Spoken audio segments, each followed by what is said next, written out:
First and foremost, what I wanted to do was scare people's pants off.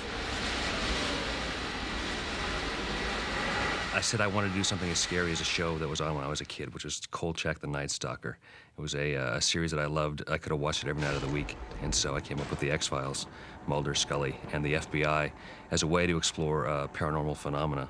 I never wanted to make the FBI the bad guy. I always saw the characters at the FBI as being not the ultimate bad guys, but the middlemen, the people above them, represented by the cigarette-smoking man, were the people who were pulling the strings, the puppeteers, if you will. And the Mulder-Scully idea was always in my mind, and I wanted to flip the gender types, the stereotypes that we have. I wanted Mulder, the male, to be the believer, the intuitor, and I wanted Scully to be the skeptic, the one which is usually the traditional male role.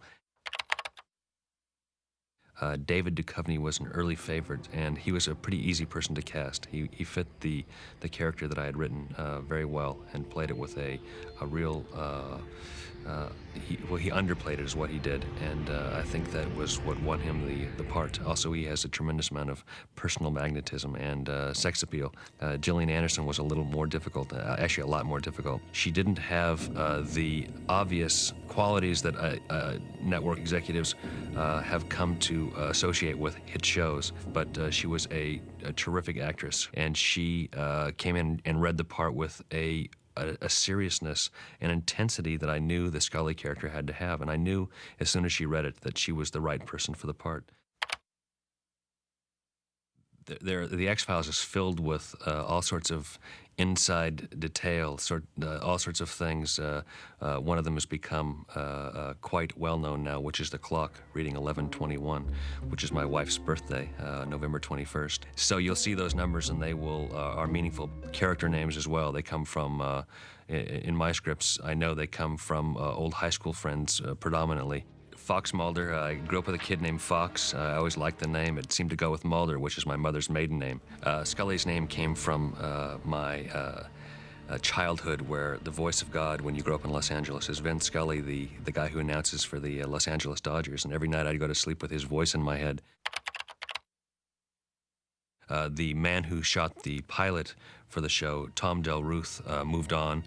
He established a nice look, which I think has been really refined and changed and made very beautiful by John Bartley, who's been on the show since episode 1, past the pilot, and has given us a nice, dark, subtle look. He makes Scully look beautiful without making her look too glamorous, which I never wanted. I wanted the show to look very real. But he really helps us to scare you by hiding things in shadow, half-lighting things. He's given the show just a wonderful look, and he's been honored for it, too. He was just nominated for an ASC award. He's been nominated for ASC awards in the past on the show. We had a very difficult scene in the pilot, which was the vortex scene, the scene where the kids were abducted in the forest. And I think that the invasion of Normandy was probably a little simpler because we needed to use real leaves whipping around in a whirlwind, and we needed to use digital leaves, and we needed a special lighting effect, a lighting rig that actually took something like 8 hours to construct. Yeah, the nosebleed scenes, it seems easy to create a nosebleed. You cut to the reactions of the characters and cut back to your character, and you put a little blood on her nose. Well, this nosebleed scene needed to actually happen on camera, and you can't just put something in someone's nose and wait for it to explode or set it off with remote control. You've got to pipe that blood in to get a good supply in there. And so we had to run a tube down the actress's forehead, and then beside her nose, and then shoot her in a semi-profile shot so that it looked like a real nosebleed. Well, in the test, the blood actually came out in her hair instead of in her nose because it exploded in the tube. I thought we were goners.